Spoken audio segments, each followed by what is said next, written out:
Coverage on the Oregon school shooting. You can head to our website, Q13Fox.com. We have it covered from every angle. And if you want to join the conversation we're having this morning, share your thoughts on our Q13 Fox Facebook page, and we will continue to share those. You know, one of the heroes to come out of yesterday's shooting is 30-year-old Chris Mintz.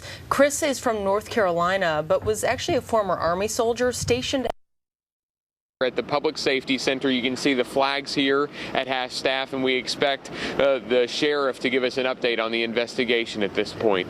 Back to you.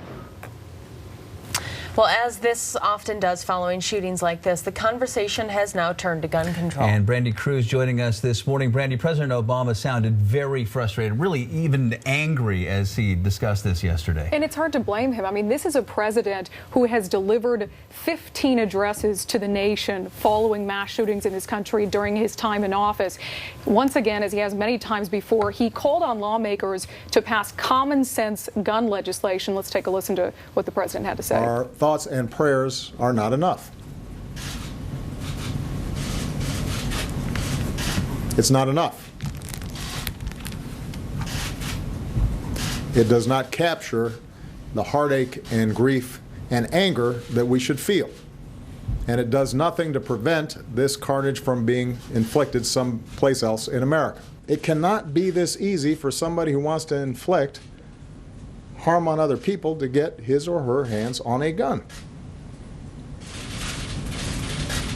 And what's become routine, of course, is the response of those who oppose any kind of common sense gun legislation. Right now, I can imagine the press releases being cranked out. We need more guns, they'll argue. Fewer gun safety laws.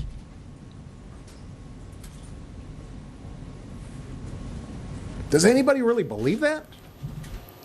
And something the president kept mentioning over and over is the word routine, how routine this all has become. And he mentioned, you know, that he feels like people are getting numb to this. And we want to bring in Dr. Gregory Jantz because joining us this morning to talk about this tragic shooting. Is that true? Has the country become numb to this? And if so, why is that? Brandy, there's two things that happen. We either get hyper vigilant, where we become very afraid and we're hyper alert, and sometimes we see things that aren't there, or the other extreme is we begin to normalize this. Like, this is just a part of our culture. It's normal. That's a dangerous place to be. How do we get out of that? How do we stop feeling that way? We've got to go back to, these are lives that are being lost, and we've got to address the mental health issues of those that are potential shooters. Some of this we can predict. We know there's a problem ahead of time.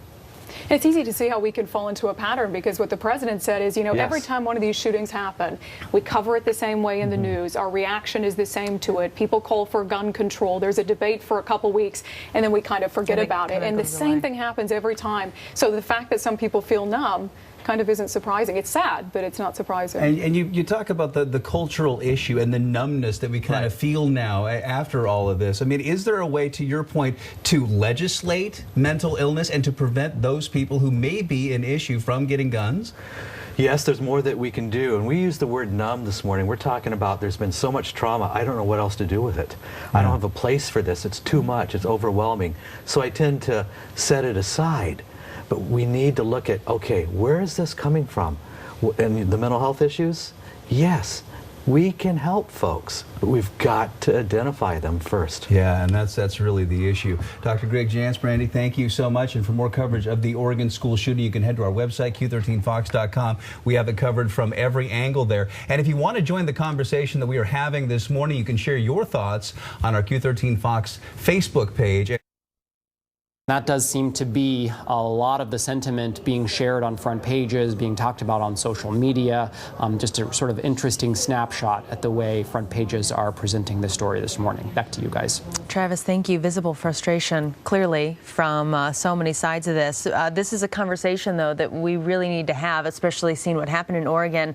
A lot of people are asking that question, what would I do if I were in that situation? Active shooter trainings, sort of like the one shown here, they help emergency responders plan for an attack, but some of those scenarios have changed over the years, and now experts say instead of getting into, say, a duck and cover position or hiding under your desk, you are now supposed to run, and if you can't run, fight. We spoke to one tactical expert trying to get people to now change the way they react to active shooters and why duck and cover is actually a bad idea.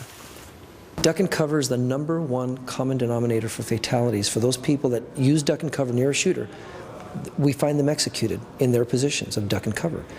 And so we need to stop teaching duck and cover as the solve-all to this, because it was never designed for active shooters. It was designed for earthquakes and the A-bomb. What he recommends, again, instead of this duck and cover, is a run, fight. If you can, get into a locked room. Those people that are not near the shooter, in other words, that hear the announcement, this is a lockdown, and you don't hear or see the threat, your best chance for survival is the #1 tactic that has saved the most amount of lives, and that is lockdown. In past shootings, victims have died waiting for the paramedics to arrive. So another thing emergency responders in our state practice is what is called warm zone training. That is when the SWAT team splits into 2 groups. One goes after the shooter. The other group goes in with paramedics providing cover so they can focus on saving lives. Dr. Jantz has been with us all morning long, giving us some interesting insight into this. When you hear this sort of change in protocol, what goes through your mind? It's very good, and we need to think differently about this. And we need to think in terms of, I can get out of this situation. And we're talking about school shootings. Yes. Roseburg, I mean, just think, San